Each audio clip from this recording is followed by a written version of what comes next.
Okay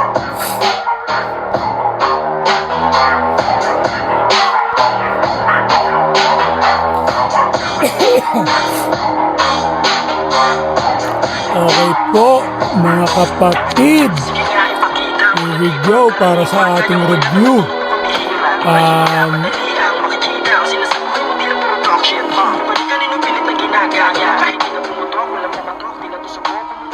Gusto kong batiin si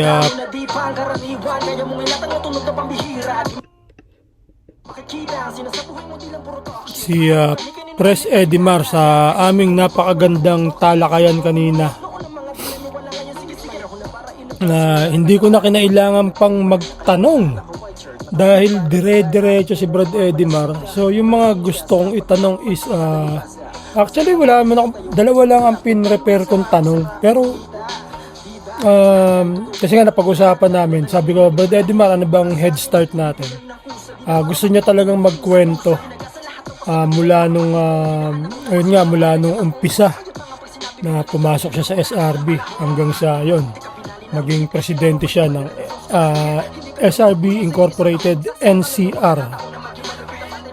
Ayan, so ang galing, ang ganda ng ano ni Brad Edimar. So congrats po sa atin, Brad Edimar, at hindi ako nahirapan.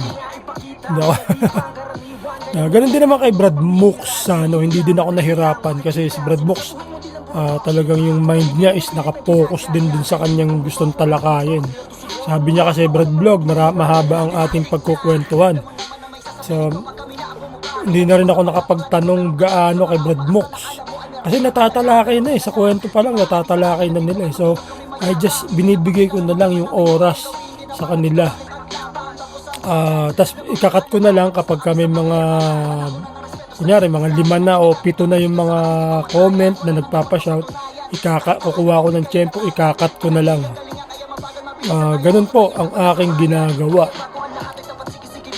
So ito ito ang aking tatalakayan, yung part 3 ng history ni Saraba Life, ang ating kapatid na manunulat na ginagamit ang pagsulat para sa kanyang propaganda. Bakit propaganda? Kasi ang dami paninira Imbis na may matutunan ng mga kapatid, ang ginawa niya is manira. Tas ngayon, siya po ay nawawala, baka malagay na siya sa karton ng gatas ang kanyang mukha. Sabagay, dati pa naman siyang walang mukha. Dahil syempre, pag wala kang mukha, ang sarap manira, di ba? Pag ang pangalan mo bogus, tas hindi mo pinapakita kung sino ka, ang sarap talagang manira.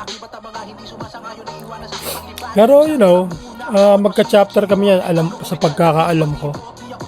Galing pa nga siya sa isa sa mga pioneer ng Alpha Epsilon, si Bradmar Bautista. Kung tama ako, tatanong ko nga kay Sis Arby saka kay Brad Joel Amansek kung kilala si Brad William Tan, na nagpapakilala na siya Epsilon. Siguro mas mahal niya ang Epsilon kasi sa community siya galing. Mas masarap nga naman kung sa school chapter ka, parang ang ganda pakinggan, di ba? Pero ako, hindi ako nakapagpa-welcome sa Gamma Iota. Ang sarap din sana pakinggan, pero hindi. Ang inayos na ang issue namin is yung pamamaraan ng pagpapa-welcome. Nagkamali yung MI doon sa paraan niyang ginawa sa akin, kaya hindi natuloy. Nagalit ang GC ko.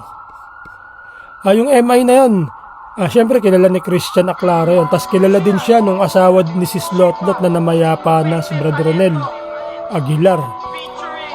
Yun lagi namin na pag-uusapan. Brad Ronel, kasi partner kayo nung umiinom pa ako.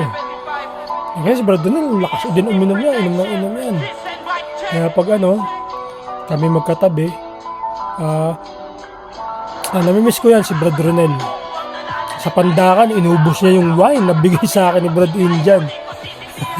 Si Brad Indian, yun ang binigay sa akin. Binigyan yata ako ng 3 boteng wine.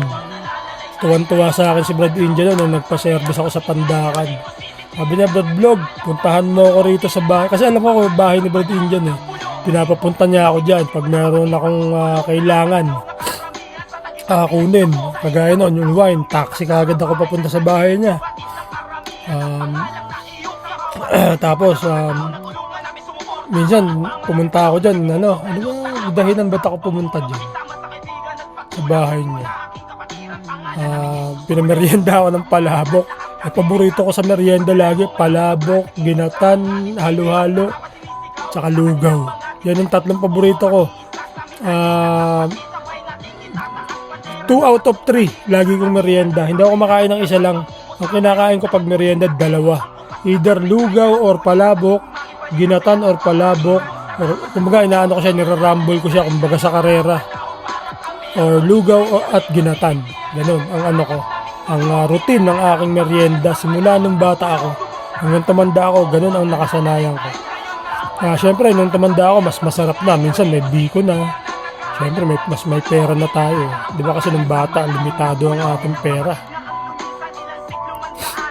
Syempre yung tokwa hindi nawawala, lalo pag may palabok at lugaw, di ba?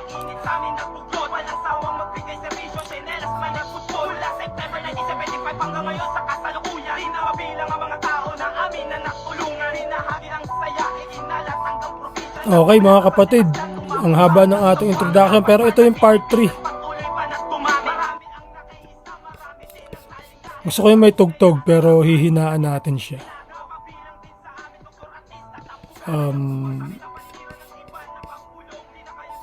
Okay, so umpisahan na natin to mga kapatid para maganda. So natapos tayo nakaraan dun sa 2005 na yun nga, yung sila Brad Cocoy ang vice president, si Billy naman ang presidente ng 2003 National Council. So ayon sa kwento ni Billy, yung nakalaban niya yata is bali ang naging resulta nung eleksyon nung 2003. Siyempre meron siyang kalaban, di ba? May partido, may ticket. Si Brad Billy may ticket.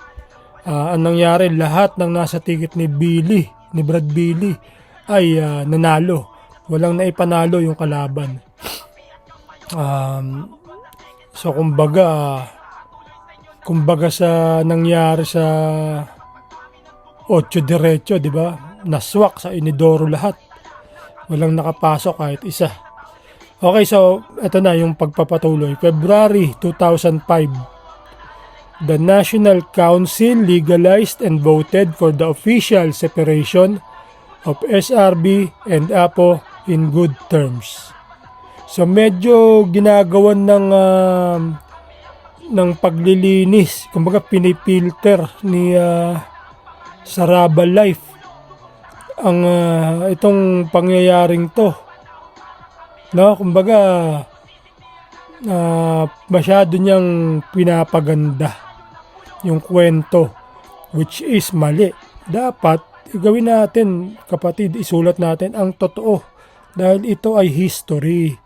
Gandahan mo lang yung pagsulat pero hindi yung yung pababanguhin mo masyado kahit mali.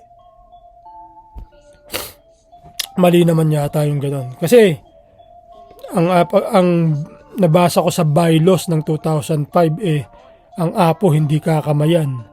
Ang SRB na nag-APO hindi kakamayan. Bawal silang pagbentahan ng mga frat shirt. Kahit may suot silang frat shirt, hindi sila kakamayan. So, paano naging good terms yun? Saraba Life! Dapat aminin na lang natin, kapatid, na Saraba Life kung ano ang talagang nangyari. Yung realidad. Hindi na naman masama ngayon yan. Dahil nakikita ko na rin ang mga naniniwala sa National Council, nakikita ko na silang sumasama sa mga APO. Diba? Nabago na yan. Dahil sa Council of Elders, na galit ka. Kahit National Council of Elders ang tumayong tulay para sa pagkakasundo ng APO at Saraba. Kaya Saraba Life, so far ang dami mong palya sa iyong history. Okay, so February 21 naman, yung isa walang, February lang nakalagay. Okay, so February 21, 2005, the saddest part of the SRB history, Bro Vicente Bing Marabut de El Duce passed away. Oh, talagang malungkot yan. Namatay ang ating the leader, ang pinakaunang SRB. Sana sa Rabalife lagay mo saan siya binurol, di ba? Hindi yung yun lang na namatay siya. Tapos kung ano yung kinamatay niya, kasi yan ang mga detalye na importante sa ating kapatiran na malaman kung saan siya binurol, diba, saan siya nilibing. Para at least, halimbawa, kung public cemetery siya, yung ibang mga kapatid pwedeng mag-alay ng kandila to pay respect. So anyway, yon okay naman yon, kaso ang daming kulang. Sana mas mapaganda kasi history to eh. Nagmamadali ka ba sa Rabalife? Kaso paano mo pa babaguhin yan? Diba? Parang hindi ka na sumusuporta sa National Council ngayon. Malamang yung history mo mag-iba na naman. March 2005, the National Council officially legalized the collegiate system of SRB. Paano ibig sabihin legalized? So dati illegal? Parang marijuana, dati illegal, ngayon legal na. Paano legalized? Ibig mo sabihin yung mga illegal, mga kolorum, ganon, mga peke. Sa Alpha Epsilon, bago pa ako mag-SRB noong 1990, mga college na yung mga nag-SRB doon. Ang dami. Mas matanda pa ang mga SRB sa Iris kaysa sa Apo. So ibig mo sabihin yung mga ka-chapter ko is illegal. Kumbaga sa nagpunta ka sa Amerika, illegal alien ka. Ganon. Hirap kang maghanap ng trabaho. So hindi na pahihirapan natin yung mga college. Paano yung PUP? Polytechnic University of the Philippines. Yung PATS, College of Aeronautics. Puro kolehiyo yan. Yung mga so 2005, na sa amin yan eh. Yung 2005, makabagong panahon na yan eh. May panahon na ng cellphone tsaka computer yan eh. Di ba? Noong 1990 may computer na, pero imposibleng kada bahay may computer. Hindi. Ako nanonood ako doon sa bahay ng pinsan ko. Pag sila nagko-computer, nandun ako sa pinto, nanonood. Tapos yung parang ang tawag doon, yung computer na, yung graphics, yung bits, napakababa pa noon eh. Pero nung panahon na yun, ang ganda na. Okay, so May, June, and July 2005, the National Council standardized the initiation rites. Oh, really? Masarap makita sana kung may meron tayong mababasa na from CBL, hindi sa Tickler, kasi ang Tickler natin is iba-iba, kanya-kanya. Gaya nga sabi ni Billy, walang iniwan na yung perfectong Tickler na maayos yung mga umalis noon. Kaya napilitan sila mag-organize ng year 2000s. Kasi nga, ang SRB is na pag-iiwanan. So saludo ko kay Brad Billy sa kanyang paliwanag na yon. Napakaganda nung interview ni Brad Billy. Kaso, ang nangyari sa interview nun is naglabas si Brad Billy ng sama ng loob. Pero walang plano na nabanggit si Brad Billy. Kasi si Brad president ng SRB Philippines naman ay may mga plano. Tsaka parang hindi siya emotional. Si Brad Norman, hindi siya emotional. sa kanyang naging interview. Kaya si Brad Ronnie Akal na naging interview is ibang-iba kaysa nung in-interview niya si Brad Billy. Kay Brad Norman, ang daming tanong ni Brad Ronnie Akal. Saludo ko niya kay Brad Ronnie Akal. Siya ang dahilan kung bakit ako ngayon nagbablog. Kasi nung napanood ko siya, nung una medyo ano pa ako, sabi ko parang may kulang kay Brad Ronnie. Kasi parang kulang sa kanya yung siguro kailan lang nag-active si Brad Ronnie. Pero pag nagkwento si Brad Ronnie nung 70s, ang sarap pakinggan. Ang sarap makinig. Pag nagkukwento siya nung 70s. Nung nag-ano siya, kasi batch, ano ba si Brad Ronnie? 77 or 78? So isa rin siya sa mga pioneer ng Epsilon, si Brad Ronnie Akal. Pero yung sa mga makabagong, kumbaga contemporary history, kumbaga contemporary SRB, yun yung history na mas bago kaysa sa talagang history. Pero history pa rin siya, kagaya nito, contemporary na to, kasi 2005, di ba? Wala naman sa history natin yan eh. Pagka tayo papasok sa SRB, wala yan. Yun lang talagang history ang malalaman natin. Kumbaga ito, contemporary na to, pag-aaralan na lang natin to ngayon. Pero dati wala yan. Parang doon nagkulang si Brad Ronnie, yung mga kaalaman sa mga later years ng SRB. Nung kumbaga nagbibinata na ang SRB hanggang sa maging tatay na rin ang SRB, nagkakaanak na yung mga Brad, at naging lolo na nga eh. Di ba may mga apo na ngayon yung mga SRB. Parang siguro si Brad Ronnie, syempre nawala rin, lahat naman tayo nawala eh. Sabi ni Brad Billy, hindi sila nawala. Talagang binigay nila ng buo. Which is good. Pero hindi ko sa mga Brad, hindi ko sinasuggest na wag natin gawin yung ganun.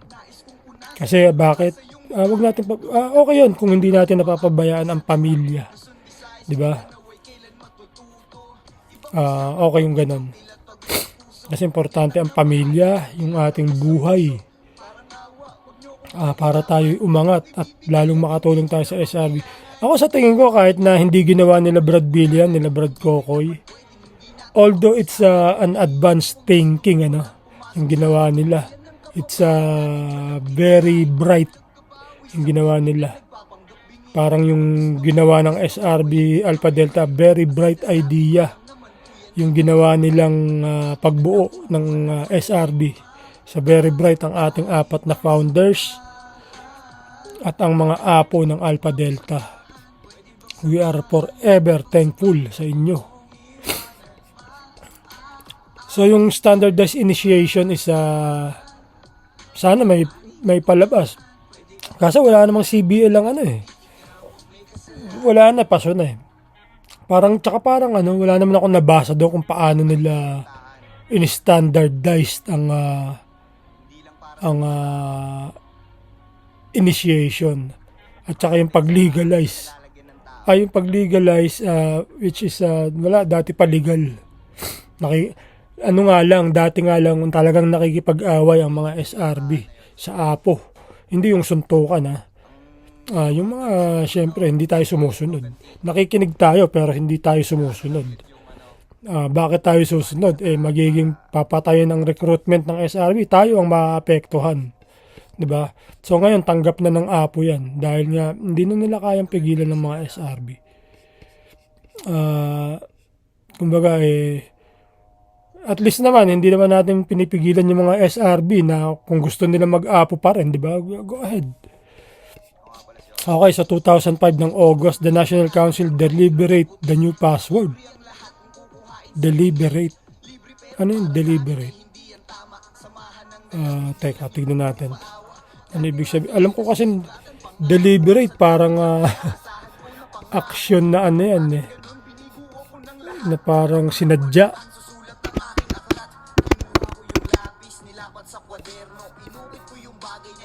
Tignan natin. Yan, di ba yung i-deliberate nakalagay done consciously and intentionally. Isa pa, engage in long and careful consideration. So, okay, balikan natin. Tingnan natin. So, engage in long and careful consideration. Tingnan natin. Balikan natin si Sarabal Life. The new password. Meron bang new password?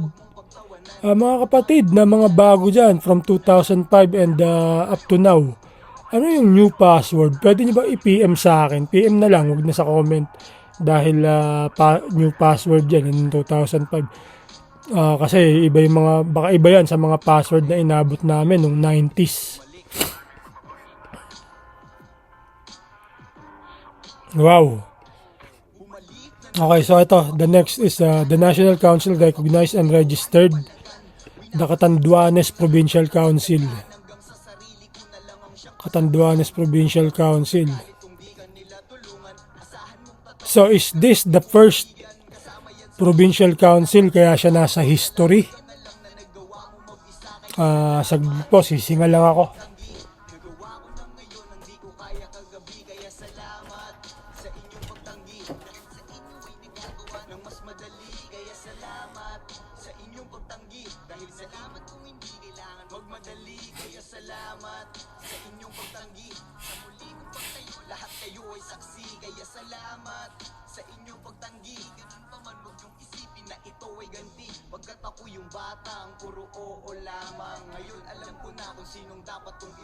Kaso?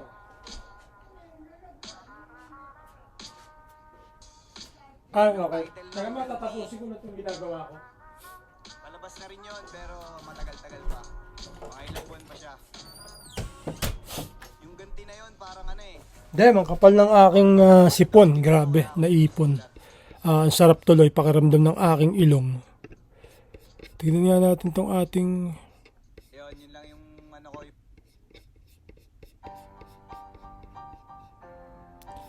Okay, so let's get back to... yun nga, sa Catanduanes.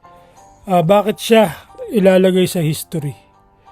I got nothing against it. Just nagtatanong lang po. Kasi syempre, ba't wala ang San Pablo Supreme Council? No? Di ba yung San Pablo Supreme Council is parang nauna pa yan eh. Nauna pa yan kaysa sa National Council eh. Di ba? Sila si JD Amante ba yan? So ito maganda. November 10, my birthday. 2005 SRB.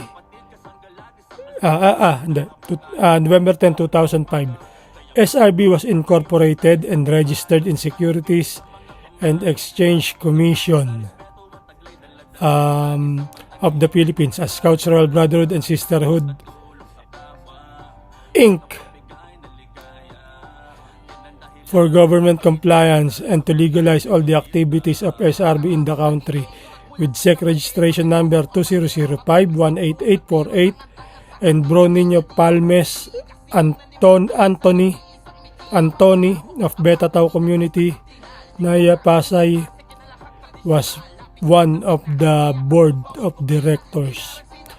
Bro Drago also became a national, hindi pa, kasunod na yan. Kasi ang president na yata nito si ano eh.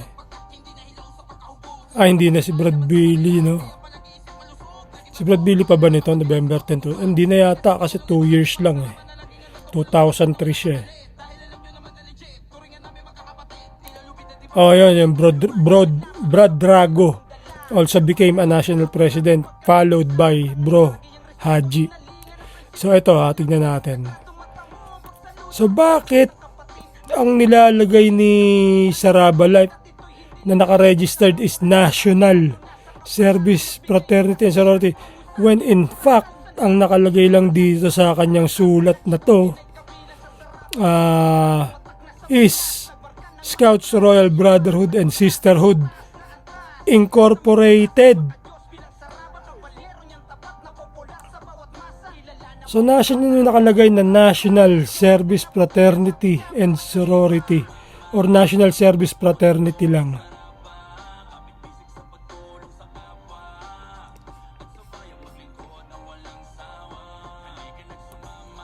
So yung Nino Palmes, beta to community siya ng Naya sa malapit to sa airport, di ba?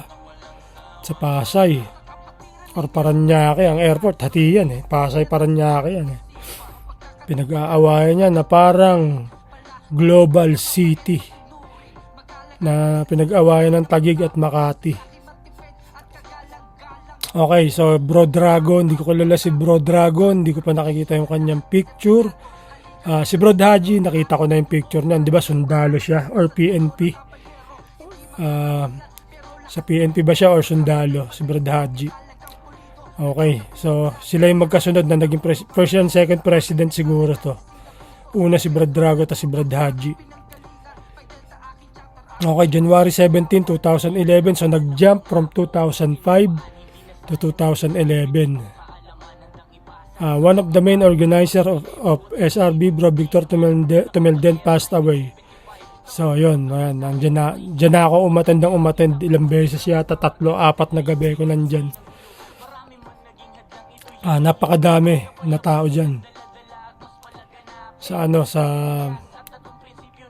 Nakalimutan ko na yung pangalan, either St. Patrick's yun or something. Malaki yung lugar kaya ang daming brad na naka-attend, daming sis at brads kompleto. Tapos ito na yung last October 23, 2016. So nag-jump na naman ng 5 taon. Bro Jun Lau became the national president and Bro Ariel Manzanero was the national president up to now. So kasi sinulat to 2022 yata or 2021.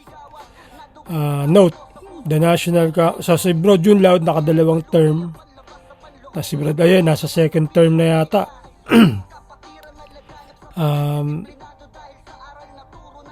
So ayun. So ano kaya ang wag na natin munang detalyehin yung kung ano man nagawa nila. Okay, so note, the National Council will provide an official SRB history in the near future. This SRB history is unofficial but was based on the statements and story of some of the credible elder brothers. So medyo daming palya ni Sabagay unofficial pero you know kung unofficial bakit ginagamit ni Saraba Life ito, what's he trying to prove with this history? Unofficial pala, bakit ang tagal ilabas ang history na makabagong history yun yung dating history may dinagdag na si sabagay may mga pagbabago talaga kung para mapaganda, pero sana maging matibay ang ating paglalahad ng history bago ilabas yung mga ganito, kasi tawag sa ganito mga mind conditioning kung hindi ka naman sigurado na ito or unofficial, ibig sabihin nun hindi ito aprobado, di ba? Kundi ito ay kwento. Credible elder brother sinasabi niya, parang nga naman magmukhang okay naman, syempre yung mga elder may mga kanya-kanyang kwento.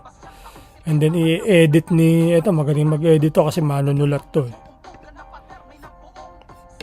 So, mga kapatid, ano masasabi ninyo sa ating history according to Saraba Life? Saraba Life, lumabas ka naman! Namimiss ka na ng iyong mga taga-subaybay. Namimiss na yung mga paninira mo. Kapatid. Okay. So, tatapusin na natin ito. Bawat nagdaratingan, kamusta mga kapatid na nasa liitan? Kung ano man ang ating kalagayan, nilalaban ng patayin, lalo kung kinakailangan. Maganda man ang hangarin, marami pa rin nagsasabing kabi-kabilaan ng Sa element ang lahat ng ulupay na pakiling na parang Lodi. nakakita sa unang habang nibingan. Lodi kong ubod ng kulit. parating dala-dala. Shout out SRD All-Star from 1 to 10. At sa mga nasa likod, Brian Santos, Hannibal Quintana, Caballero Clothing. Nakalimutan ko na iba kasi yung Caballero Clothing yan, tanda ko yan. Ay binigay sa kapatiran sa iyo gumabay. Dosing hiyasan na sa iyong Sino isip. pa ba? Realidad nakabulta sa puso. Magpagumana Buksano, Brian Santos, Hannibal, Caballero, basta kung sino pa man yung mga nasa likod. Yung studio ng Republican Studio sa Mandaluyong. Ilang unos sa atin sumubok na naging lakas upang magpatuloy Mga kapatid, sa All-Star, sa susunod po, mag-i-interview po ako sa inyo mga kapatid. Kung sino unang sumagot, siya po ang aking interviewin. Pero wala pa ngayon, sa ngayon. Baka next week magkaroon na.